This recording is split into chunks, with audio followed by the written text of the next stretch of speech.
टूटे मकान, टूटी दुकानें और उसी के साथ टूटी लोगों की उम्मीदें। यह नजारा था हिमाचल प्रदेश के रामपुर का,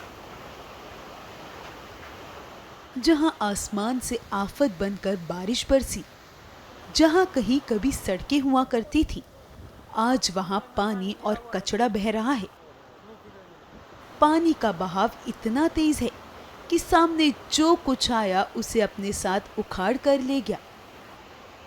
अब चाहे फिर वह इंसान हो या इंसान द्वारा बनाया गया ढांचा। जहां पहले किसी घर में परिवार के चहचहाने की आवाजें गूंजती थी, अब वहां सिर्फ बाढ़ के पानी का शोर गूंज रहा है।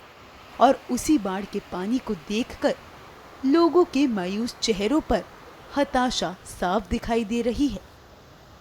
इस आपदा के बीच लोग अपने सामान को बाहर निकालते दिखाई दिए। जो कुछ सामान बचाया जा सकता था वह बाहर निकालते दिखाई दिए। पानी का स्तर अब कुछ कम हुआ, तब नुकसान का असर अंदाजा दिखाई दिया। दुकानें दलदल में तब्दील दिखाई दी। जहां पहले ग्राहकों की भीड़ थी, अब वहां कीचड़ और मलबे का कब्जा था। जिन घरों के बाहर पेड़ पौधों की साज सज्जा थी, अब वहां कीचड़ और मलबे ने जगह ले ली थी। लोगों को अपने घरों से बाहर निकलने में खासा दिक्कतों का सामना करना पड़ रहा था। वहीं लोग अब दूसरों की मदद से बाहर आने पर मजबूर थे। ये जो मकान है ये नीचे खाद के पास, जो भी खाद में जो है ये सारा सामान खत्म हो गया जी। दुकानें भी टेढ़ी हो गई जी। 14 कमरे जी, 14 कमरे में सारे में सीट घुस गया जी। दुकानें टेढ़ी हो गई, थोड़े थोड़े से पानी है जी, बीच में पानी है जी। सामान सारा दुकान का खत्म हो चुका है जी। और मेरे घर में पीछे जैसा मेरा घर है जी, वहाँ भी सारे में पानी घुस गया जी। निचली मंजिल में जी। मैं श्रीमती सारकली बोल रही जी। मेरी कानूनी डिस्ट बस स्टैंड में दुकान है जी।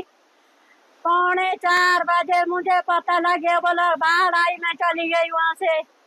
जाते जाते आधे रास्ते से देखा दुकान के साथ आ गई। मेरे को ये पता नहीं है कि भाई दुकान मेरी है नहीं है। पिछली साल से तो खत्म ले गई होनी, शायद आगे को तो पता नहीं है कैसी होगी कि नहीं है। हमने तो अपनी जान बचाई जी। जो हमारे ऊपर बीता हुआ है उसको आगे सबकी मतलब सबको दिखाने का प्रयास कर रहे हैं। जैसे कि कल दिन से लेकर हम इतने परेशान हैं, हमने एक मुंह में अपना मतलब अन्न का दाना तक नहीं डाला, क्योंकि हमारी प्रॉपर्टी तो हमारा मकान है सबसे पहले। क्योंकि हमारे को बसे हुए अभी 2 ही साल हुए इसमें ना, तो किसी को नहीं पता था कि ये भी ऐसा भी होगा। हुआ तो पिछले साल भी हुआ था, पर यहाँ पे प्रशासन मतलब एक से बढ़कर मतलब नेता बहुत आए यहाँ पे, देख के सब चले गए। जैसे कि ऐसा कि मतलब पीठ मोड़ के चले गए।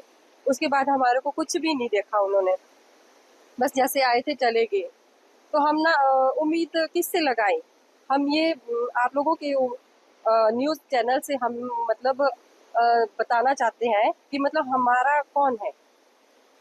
जब वोट मांगने आते हैं तो उस टाइम बोलते हैं हम ऐसा करेंगे वैसा करेंगे, पर जैसे कि पिछले साल देखा मैंने तो हमारे को कोई भी सुविधा नहीं थी। मेरी दुकान सर बस स्टैंड में थी और मेरे पति जी वहाँ जीविका कमाते हैं।